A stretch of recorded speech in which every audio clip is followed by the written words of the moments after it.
Hello, everyone. Welcome to episode 241 of Manage the Wild. I'm your host, Nick Madsen. It is 11:15, 11:20 at night. I'm getting to this podcast a little bit late. It's been a long day. I was up working in habitat projects today and just just a miserable day. Today's one of the first real days we've had snow. The elk were starting to get pushed in. Saw about 30 head moving into the meadow today. And so we're starting to get some movement of these animals as the higher elevations start to get snow, and it was kind of fun to see.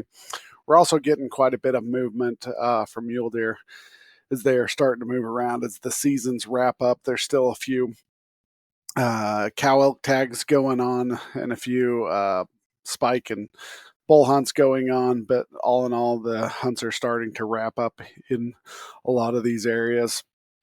We still have some CWMUs near where I'm working, and they are still wrapping up their hunts. A lot of their hunts are done with the bull tags. They've still got some cow tags, but it was just kind of fun to be up there today and to just see the changing of the seasons as you start to see snow blanket the grounds. The one thing that was interesting today is there was a group of us, a couple of us, and we were talking about some of the different challenges that we face, especially the habitat manager as he faces making decisions.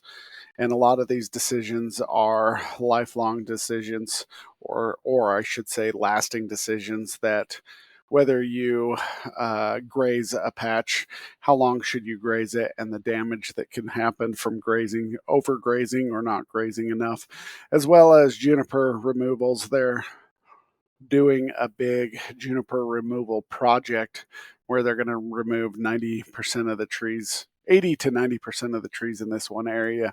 And it's hugely overgrown or vastly overgrown. There's a lot, and they're going to virtually take it down to nothing, and it'll change the landscape for a long time. So we're just kind of talking about altering the landscapes and the impacts that happen there. And then as we were driving some of these back roads, doing habitat assessment and looking over these areas, we were talking about the beavers. Beavers have been one of the fun things that I've been able to watch as the Division of Wildlife has been planting beavers in certain areas and moving beavers here and there and just allowing the beavers to do their natural work. But with that comes the challenges. And again, just like all wildlife, that no matter what you do in a positive direction, it's going to affect the outcome in another area. So they've planted beavers along these areas, and they've allowed beavers to move on their own as the juveniles get old enough and they leave the dens and they move to these other areas. They've started flooding a lot of these zones. We had a road that went through the bottom of this area that didn't have any beavers in it, and as soon as the beavers started to take over, the road started to get flooded. One of the challenges you have with these areas that haven't had beavers and then you bring beavers in is that oftentimes without beavers the water table is lower, but as soon as you start to bring beavers in and they start to dam these areas up, it raises the water table up, so you get a whole bunch of flooding, and you also get a lot more plants and different things that have largely been unable to grow just because the environment wasn't friendly to them. But once the beavers move in, these plants start growing, willows and whatever different types of riparian plants. But then the water table rises, you start flooding your roads. So they've had to come in, create new roads. I was laughing the other day. There was a tourist attraction near where I'm working, and they had a bunch of plastic benches for their guests. And the beavers have grabbed a hold of these plastic benches and they've pulled them in. They've pulled them down into the river and used it to dam up. And now they're flooding out their campground, and they're using their own benches to flood the campground of this area. It was kind of funny. While talking to the manager, he talked about a story where they were having some beavers move into an area and it was blocking off a culvert and it was flooding a lot of issues and it was stopping some of their irrigation. and they use irrigation to feed their horses and whatnot. So they had to go in and do some beaver removals. And so they hired a trapper to come in, and the beavers took the sticks, jammed it through the trap. They then ripped the trap out, and they used the trap to bury in their dam as part of holding their dam together. So not only did the beavers come in, set off the trap, but then they used the traps for their own purposes. But just like all decisions in wildlife, things have lasting effects. And so wildlife managers, habitat managers have to be aware of those challenges. That's the one thing that struck me today as you look out across the landscape and the snow is hitting, is just the lasting decisions that these managers are going to make are going to have huge impacts on one way or another. One of the challenges that the habitat manager was talking about today is when they're pulling sheep off, they're bringing them into an area. And the challenge that he faces is if they bring the sheep out too early before all the trucks can get there, they're going to have to turn these sheep out to graze. You can't keep them all penned up. So they're going to have to turn them out to graze. But how long can you graze them?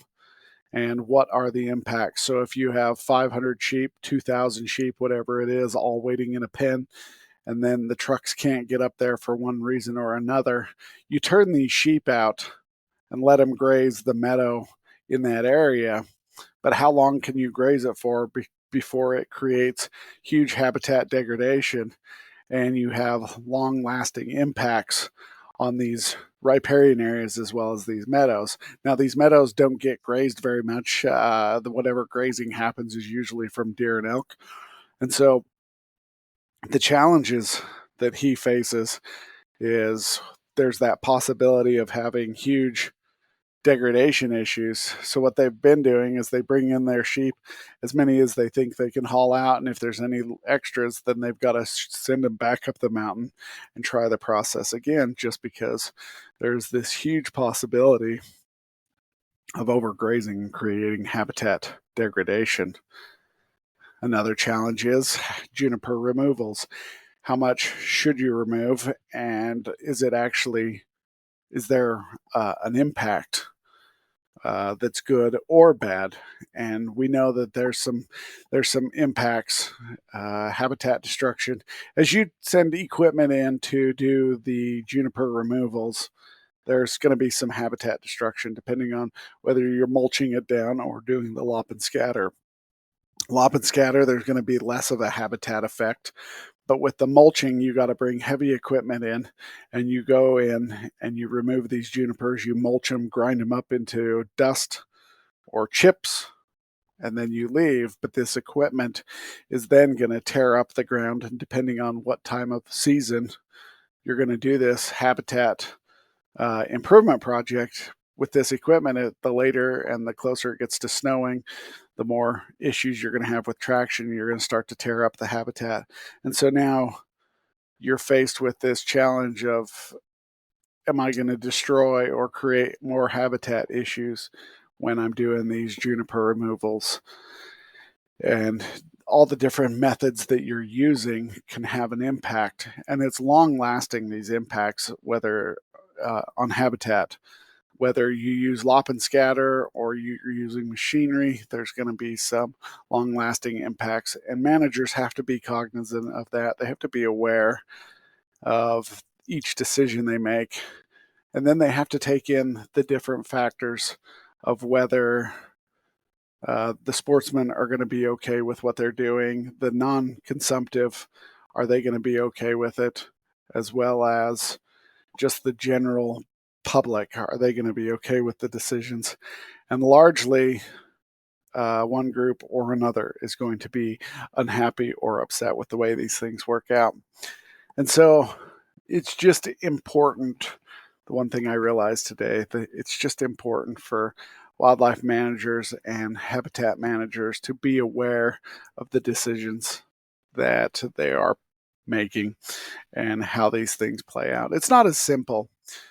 it's easy for me to be an armchair quarterback and sit back and say, oh, this is a great decision. You ought to do this because this is going to be so much better.